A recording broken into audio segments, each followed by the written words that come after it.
Gulf ರಾಷ್ಟ್ರಗಳಲ್ಲಿ ಯುದ್ಧದ ಪರಿಣಾಮ ಪ್ರಧಾನಿ ನರೇಂದ್ರ ಮೋದಿ ಅವರು ಆಡಿದ ಒಂದು ಮಾತು ಇದೀಗ ದೇಶಾದ್ಯಂತ ಸಂಚಲನ ಮೂಡಿಸಿರುವಂಥದ್ದು. ಏನು ಪೆಟ್ರೋಲ್ ಡೀಸೆಲ್ ಅನ್ನು ಮಿತವಾಗಿ ಬಳಸಿ ಚಿನ್ನ ಖರೀದಿಯನ್ನು ತಾತ್ಕಾಲಿಕವಾಗಿ ಮುಂದೂಡಿ ಎನ್ನುವಂಥ ಮಾತನ್ನು ಪ್ರಧಾನಿ ನರೇಂದ್ರ ಮೋದಿ ಅವರು ಏನು ಹೇಳಿದ್ದಾರೆ. ಇದರಿಂದ ದೇಶದ ಜನ ಆತಂಕಕ್ಕೆ ಒಳಗಾಗಿರುವಂಥದ್ದು. ಈ ಕುರಿತು ನಿಮ್ಮ ಗ್ಯಾರಂಟಿ ನ್ಯೂಸ್ ಇದೀಗ ರಿಯಾಲಿಟಿ ಚೆಕ್ ನಡೆಸಲು ಮುಂದಾಗಿರುವಂಥದ್ದು. ಆದರೆ ಕಲಬುರಗಿಯಲ್ಲಿ ವಾತಾವರಣ ಹೇಗಿದೆ, ಜನರ ಅಭಿಪ್ರಾಯ ಏನಿದೆ ಅನ್ನೋ ಕುರಿತು ನಾವು ಅಷ್ಟೇ ತೋರಿಸುವಂಥ ಪ್ರಯತ್ನವನ್ನು ಮಾಡ್ತೀವಿ. ದೃಶ್ಯಗಳಲ್ಲಿ ಗಮನಿಸಬಹುದು, ಕಲಬುರಗಿ ನಗರದಲ್ಲಿ ಎಂದಿನಂತೆ ವಾಹನ ಸವಾರರು ಪೆಟ್ರೋಲನ್ನು ತುಂಬಿಸಿಕೊಳ್ತಿರುವಂಥದ್ದು. ಏನು ಪ್ರಧಾನಿ ನರೇಂದ್ರ ಮೋದಿ ಅವರು ಗಲ್ಫ್ ರಾಷ್ಟ್ರದ ಯುದ್ಧದ ಪರಿಣಾಮವಾಗಿ ಚಿನ್ನ ಖರೀದಿಗೆ ಬ್ರೇಕ್ ಹಾಕಿ ಅನ್ನುವಂಥ ಮಾತನ್ನು ಹೇಳಿದ್ದಾರೆ ಒಂದು ಕಡೆ. ಆದರೆ ಇನ್ನೊಂದು ಕಡೆ ಗ್ಯಾಸ್ ಸಿಲಿಂಡರ್ ಹಾಗೂ ಪೆಟ್ರೋಲ್ ಡೀಸೆಲನ್ನು ಮಿತವಾಗಿ ಬಳಸಿ ಅನ್ನುವಂಥ ಮಾತನ್ನು ಕೂಡ ಪ್ರಧಾನಿ ನರೇಂದ್ರ ಮೋದಿ ಹೇಳಿರುವಂಥದ್ದು. ಇದರಿಂದ ಸಾಕಷ್ಟು ಆತಂಕಕ್ಕೆ ದೇಶದ ಜನ ಒಳಗಾಗಿರುವಂಥದ್ದು. ಏನು ಈಗಾಗಲೇ ಆಟೋ ಚಾಲಕರು ಗ್ಯಾಸ್ ಸಿಗದೆ ಪರದಾಟ ನಡೆಸ್ತಿದ್ದಾರೆ. ಇನ್ನೊಂದು ಕಡೆ ಕಮರ್ಷಿಯಲ್ ಸಿಲಿಂಡರ್ ಸಿಗದೆ ಹೋಟೆಲ್ ಮಾಲೀಕರು ಕೂಡ ಪರದಾಟವನ್ನು ನಡೆಸ್ತಿದ್ದಾರೆ. ಹಾಗಾದರೆ ಮುಂದಿನ ದಿನಗಳಲ್ಲಿ ಡೀಸೆಲ್ ಪೆಟ್ರೋಲ್ ದರವೂ ಕೂಡ ಏರಿಕೆ ಆಗುತ್ತೆ ಅನ್ನುವಂಥ ಆತಂಕದಲ್ಲಿ ಜನ ಇರುವಂಥದ್ದು. ಏನು ಈ ಪೆಟ್ರೋಲ್ ಡೀಸೆಲ್ ದರ ಏರಿಕೆ ಆದರೆ ಇದು ದೇಶದ ಜನರ ಮೇಲೆ ಹೊರೆಯಾಗುತ್ತೆ ಅನ್ನುವಂಥ ಮಾತನ್ನು ಹೇಳ್ತಿರುವಂಥದ್ದು. ನಾನು ದೃಶ್ಯಗಳಲ್ಲಿ ಗಮನಿಸ್ತಾ ಹೋಗ್ತೀನಿ. ಸದ್ಯದ ದರವನ್ನು ನೀವು ಗಮನಿಸೋದಾದರೆ ಏನು ಈ ಸದ್ಯಕ್ಕೆ ಯಾವುದೇ ರೀತಿಯ ದರದಲ್ಲಿ ಏರುಪೇರಾಗಿಲ್ಲ. ಇನ್ನು ಗಮನಿಸ್ಬೋದು, ರೇಟನ್ನು ನೀವು 102.67 ರೂಪಾಯಿ ದರವನ್ನು ನಿಗದಿ ಮಾಡಲಾಗಿದೆ. ಪೆಟ್ರೋಲ್ ಹಾಗೂ ಡೀಸೆಲ್ನ ದರ ಕೂಡ ಎಂದಿನಂತೆ ಇದೆ. ಆದರೆ ಮುಂದಿನ ದಿನಗಳಲ್ಲಿ ಇದು ಗ್ರಾಹಕರಿಗೆ ಹೊರೆಯಾಗುತ್ತೆ ಅನ್ನುವಂತಹ ಮಾತನ್ನು ಏನು ಸಂದೇಶವನ್ನು ಪ್ರಧಾನಿ ನರೇಂದ್ರ ಮೋದಿ ನೀಡಿದ್ದಾರೆ. ಇದರಿಂದ ದೇಶದ ಜನ ಸಾಕಷ್ಟು ಆತಂಕಕ್ಕೆ ಒಳಗಾಗಿರುವಂಥದ್ದು. ಈ ಕುರಿತು ಮಾತಾಡೋದಕ್ಕೆ ನನ್ನ ಜೊತೆ ವಾಹನ ಸವಾರರಿದ್ದಾರೆ, ಕಲಬುರಗಿಯ ಜನ ಇದ್ದಾರೆ. ಏನು ಹೇಳ್ತಾರೆ ಅಂತ ಕೇಳೋದು ಬನ್ನಿ ಸರ್. ಈಗ ಪ್ರಧಾನಿ ನರೇಂದ್ರ ಮೋದಿ ಒಂದು ಸಂದೇಶವನ್ನು ಕೊಟ್ಟಿದ್ದಾರೆ. ಮುಂದಿನ ದಿನಗಳಲ್ಲಿ ದರ ಏರಿಕೆ ಆತಂಕ ಜನರಲ್ಲಿ ಕಾಣ್ತಾ ಇದೆ. ಈ ಬಗ್ಗೆ ನಿಮ್ಮ ಅಭಿಪ್ರಾಯ ಏನು ಸರ್?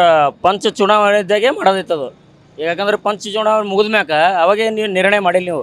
ಯಾಕಂದ್ರೆ ಪ್ರಧಾನಮಂತ್ರಿಯವರು ಯಾಕಂದ್ರೆ ಇವು ಬರೇ ಮಕ್ಕಳು ಬೀಳ್ತದೆ. ಯಾಕಂದ್ರೆ ಒಂದು ವರ್ಷದಲ್ಲಿ ಇದು ಬಂದಿರ್ಬೇಕಂತ ಹೇಳ್ತಾರೆ. ಯಾವುದು ಬಂಗಾರ ತೊಗೊಬೇಡ್ರಿ, ಡೀಸೆಲ್ ಹಾಕ್ಬೇಡ್ರಿ, ಪೆಟ್ರೋಲ್ ಹಾಕ್ಬೇಡ್ರಿ ಅಂತ ಹೇಳ್ತಾರೆ. ಭಾಳ ಬರೇ ಹೇಳ್ತದೆ ಜನರಿಗೆ. ಯಾಕಂದ್ರೆ ಗರೀಬಿ ಜನ ಬಕ್ಕಳಾರ. ಅದಕ್ಕೆ ನಾ ಪ್ರಧಾನಮಂತ್ರಿಗೆ ಏನು ವಿನಂತಿ ಮಾಡ್ತೀನಪ್ಪ ಅಂದ್ರೆ, ಜನರಿಗೆ ಏನಪ್ಪ ಅಂದ್ರೆ ಭಾಳ ಕಲಬುರಗಿ ಜನಕ್ಕೆ ಭಾಳ ತೊಂದರೆ ಆಗ್ಲತ್ತದ. ಈ ಕರ್ನಾಟಕ ಭೂಲ ಜನ ಆಗ್ತದ. ಇವ್ರಿಗೆ ಯಾರು ಯುದ್ಧ ಮಾಡ್ರ ಅಂತ ಹೇಳ್ಯಾರ? ಯಾರು ಹೇಳ್ಯಾರ ಇವ್ರಿಗೆ ಯುದ್ಧ ಮಾಡಂತ? ಇದು ಯುದ್ಧದ ಸಲಕ್ಕೆ ಆಗರ ಸಲಕ್ಕೆ ಪೆಟ್ರೋಲ್ ಡೀಸೆಲ್ ಯಾಕೆ ಹೆಚ್ಚಿಗೆ ಮಾಡತ್ತೀರಿ? ಈಗ ಬರೀ ಜನರಿಗೆ ಅಂದ್ರೆ ಗರೀಬಿ ಜನರಿಗೆ ಭಾಳ ತೊಂದರೆ ಆಗ್ತದ. ಅದಕ್ಕೆ ಬಂಗಾರ ತೊಗೊಬೇಡಿ ಏನಂತಾರೆ. ಈಗ ಬ್ಯಾಸಿಗೆ ಕಾಲದಾಗೆ ಮದುವೆಗಳಿರ್ತವೆ. ಈಗ ನಾವು ಬಂಗಾರ ತೊಗೊಬೇಡಿ ಅಂತ ತೊಗೊಂಡು ಏನು ದಾರ ಕಟ್ಟಬೇಕು ಅವ್ರ ಕೊಳ್ಳಿಗೆ? ಏನು ಕಟ್ಬೇಕು ರೀ ಪ್ರಧಾನಮಂತ್ರಿ ಅವ್ರಿಗೆ? ಅದಕ್ಕೆ ನಾ ದಯವಿಟ್ಟು ಏನು ಮಾಡ್ತೀವಿ ಪ್ರಧಾನಮಂತ್ರಿ ಅವ್ರಿಗೆ, ದಯವಿಟ್ಟು ಇದು ಹಿಂದೆ ಪಡ್ರಿ. ಹಿಂದೆ ಪಡೋದು ಕೇಸಿ ಜನರಿಗೆ ಭಾಳ ಈಗ ನೋಡೋದು ಬ್ಯಾಸಿಗೆ ಕಾಲದ ಭಾಳ ತೊಂದರೆ ಆಗ್ಲತ್ತದ. ಈಗ ನೀರಿನ ಭಾಳ ತೊಂದರೆ ಆಗ್ಲತ್ತದ ಇಲ್ಲಿ. ಯಾಕಂದ್ರೆ ರೋಡ್ ರಸ್ತೆ ಭಾಳ ತೊಂದರೆ ಅದ. ಅದಕ್ಕೆ ದಯವಿಟ್ಟು ಇದು ಮೋದಿ ಪ್ರಧಾನಮಂತ್ರಿ ಅವರಿಗೆ ಇದು ಹಿಂದೆ ಪಡಿದ ಕೇಸಿ ಜನರಿಗೆ ಏನು ಆಶ್ವಾಸನೆ ಕೊಟ್ಟಿರಿ, ಏನು ಎಲ್ಲರಿಗೆ ಆಶ್ವಾಸನೆ ಏನು ಕೊಟ್ಟಿರಲ್ಲ, ಭರವಸೆ ಏನು ಕೊಟ್ಟಿರಿ ಜನರಿಗೆ, ಮಹಿಳೆಯರಿಗೆ ಏನೇ ಕೊಡ್ತೀರಿ ಅಂತ ಹೇಳಿರಿ. ಇನ್ನೂ ತನಕ ಮಹಿಳೆಯರು ಕೊಟ್ಟಿಲ್ಲ. ಅದಕ್ಕೆ ದಯವಿಟ್ಟು ಇದು ಡೀಸೆಲ್ ಪೆಟ್ರೋಲು ಕಮ್ಮಿ ಮಾಡಿರಿ ಅಂತ ತೆರೆದ. ಮತ್ತು ಈಗ ನೋಡ್ರಿ, ಈಗ ಗ್ಯಾಸ್ ಅಂದರೆ ಎಷ್ಟು ದಿನಗಳಲ್ಲಿ ಹೆಚ್ಚಾಗೋ ಸಾಧ್ಯತೆ ಇದೆ? ಅಂದರೆ ಕಡಿಮೆ ಮಿತವಾಗಿ ಬಳಸಿ ಅನ್ನುವಂಥ ಮಾತನ್ನು ಮೋದಿಯವರು ಹೇಳಿದ್ದಾರೆ ಸ್ವತಃ. ಅದೇ ಹೇಳ್ಯಾರ ಸರ್. ಯಾಕಂದರೆ ಮಿತವಾಗಿ ಯಾಕೆ ಬೆಳೆಸಂತ ಹೇಳ್ಯಾರಂದ್ರೆ ಕಮ್ಮು ಬೆಳೆಸರಂತ. ಅದು ಬೆಳೆಸೋದೇನ ಸರ? ಈಗ ಜನರೇನೋ ಸಾಮಾನ್ಯ ಜನ ಏನು ಮಾಡಬೇಕು? ಈಗ ಏನು ಮಧ್ಯವರ್ಗದವರು ಅಂತಾರೆ ಹೆಚ್ಚಿಗೆ ಮಾಡ್ತಾರೆ. ಈ ಮಧ್ಯವರ್ಗದ ಏನು ಮಾಡಬೇಕು? ಜನರಿಗೆ ಭಾಳ ತೊಂದರೆ ಆಗ್ಲತ್ತದ. ಅದು ದಯವಿಟ್ಟು ಇದು ಹಿಂದೆ ಪಡಿಬೇಕು. ಹಿಂದೆ ಪಡೆದರೆ ಯಾಕಂದ್ರೆ ಇದು ಅಲ್ಲಿ ನಡೆದಂಥ ಯುದ್ಧ ನಡೆದಂದ್ಮೇಲೆ ಅದು ಯುದ್ಧಕ್ಕೆ ಯಾರು ಕಾರಣ ಸರ್? ಇದು ಮೋದಿಯನೋ ಕಾರಣ ಅಲ್ಲ ಇದಕ್ಕೆ. ಅದಕ್ಕೆ ಯುದ್ಧದ ಕಾರಣಕ್ಕೆ ಅದು ಭಾಳ ಜನರಿಗೆ ಮಧ್ಯವರ್ಗದವರಿಗೆ ಭಾಳ ತೊಂದರೆ ಆಗ್ಲತ್ತದ. ದಯವಿಟ್ಟು ಇದು ಹಿಂದೆ ಪಡ್ರಿ ಅಂತ ನಾವು ಮೋದಿಯವ್ರಿಗೆ ದಯವಿಟ್ಟು ಹೇಳಕ್ಕೆ ಇಷ್ಟಪಡ್ತೀನಿ.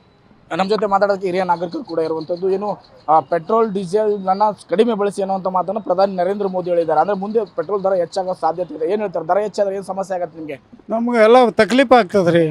ಈಗೆಲ್ಲ ಪೆಟ್ರೋಲ ಡೀಸೆಲ್ ಮೇಲೆ ಈಗ ಏನದ, ಈಗ ಜೀವನನೇ ಅದರ ಮೇಲೆ ಇದ್ದಂಗೆ ಆಗ್ಯದ. ಈಗ ಇದು ಮತ್ತು ಹೆಚ್ಚಿಗೆ ಆದರೆ ಎಲ್ಲರಿಗೆ ಏನದ ಪ್ರಾಬ್ಲಮ್ ಆಗ್ತದೆ. ಎಲ್ಲ ಏನದ ಜನರೆಲ್ಲ ಇದ್ರ ಮೇಲೆ ಓಡಾಡ್ತಾರೆ. ಅದಕ್ಕೆ ಎಲೆಕ್ಟ್ರಿಕಲ್ ಬಳಸಿ ಅಂತಾರೆ ಅವರು. ಹಾಂ ರೀ, ಎಲೆಕ್ಟ್ರಿಕಲ್ ಬೈಕ್ಗಳ ಬಳಸಿ. ಎಲೆಕ್ಟ್ರಿಕಲ್ ಬೆಳೆಸ್ಬೇಕಂದ್ರೆ ಅದನ್ನು ಏನದ ಈ ಇನೋಟ್ ಮೇಲೆ ಬಿಲ್ ಮಾಡ್ಲಕತ್ತಾರ. ಎಲ್ಲನೂ ಹೆಚ್ಚಿಗೆ ಆಗ್ಯದ. ಮಾಡೋದು ಹೆಂಗೆ ಜನರಿಗೆ ಎಲ್ಲ ತಕ್ಲೀಫೇ ಅದ. ಎಲ್ಲ ಟ್ಯಾಕ್ಸ್ ಹೆಚ್ಚಾಗ್ಯದ, ಪೆಟ್ರೋಲ್ ಹೆಚ್ಚಾಗ್ಯದ, ಮತ್ತು ಗ್ಯಾಸ್ ಹೆಚ್ಚಾಗ್ಯದ. ಎಲ್ಲ ಜೀವನನೇ ಪೂರ ಏನದ ಈಗ ಜನರದ್ದು ಅದ್ರ ಮೇಲೆ. ಇಲೆಕ್ಟ್ರಿಕಲ್ ಹೋದ್ರೆ ಏನದ, ಅದನ್ನು ಜೀವನ ಎಲ್ಲ ಬಂದ್ ಆಗ್ತದ. ಜೀವನನೇ ಅದ್ರ ಮೇಲೆ ಅದ. ಹಿಂಗಾಗಿ ಎಲ್ಲ ತಕ್ಲೀಫೇ ಆಗ್ಯದ. ಜನರು ಅಲ್ಲೇ ಕೊಲೆಯಲ್ಲಿ ಹಾಲ್ಕತ್ತಾರ. ಇದು ಒಂದೇ ನಾನು ಹಿರಿಯ ಮನುಷ್ಯ ಆಗಿ ಇದು ಒಂದು ಮಾತು ಮುಗಿಸ್ಬಿಡ್ತೀನಿ. ಇದಿಷ್ಟು ಕಲಬುರಗಿ ಜನರ ಮಾತಾಗಿರುವಂಥದ್ದು. ಏನು ಪ್ರಧಾನಿ ನರೇಂದ್ರ ಮೋದಿ ಅವರ ಅದೊಂದು ಮಾತು ಇದೀಗ ದೇಶದಲ್ಲೇ ಸಂಚಲನ ಮೂಡಿಸಿರುವಂಥದ್ದು. Guarantee news, Kalaburagi.